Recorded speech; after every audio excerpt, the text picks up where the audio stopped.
Bagong ano yan. Yung shrimp na yan, oh, ilagay mo nga to sa kubeta. Pasuyo. Malinis pa yan. Yung shrimp na yan, pulutin mo.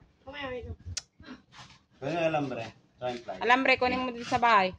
O, di yan. Diyan, may alambre pa dyan. Sabi. Malinis to. Mga nagagamit yan. Ano?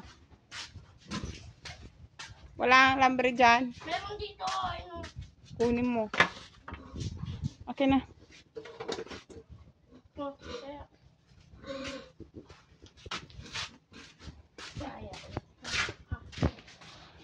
Yun guys, at kailangan ng alambre. Oh.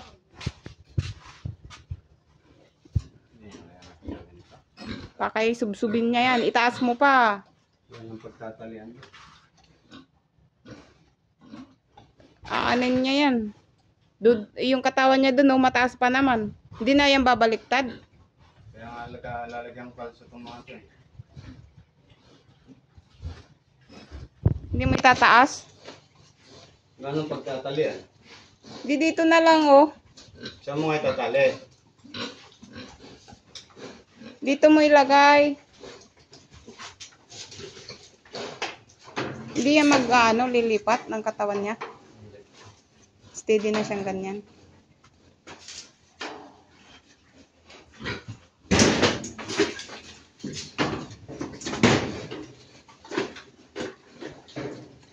Ganyan na lang.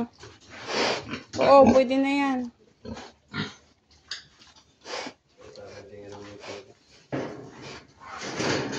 Tinutulak na niya. Palakas niya.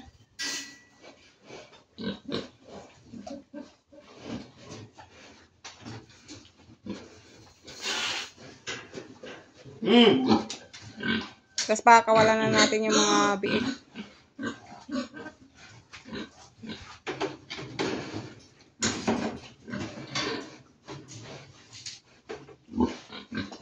Kailangan lagyan ng kalso.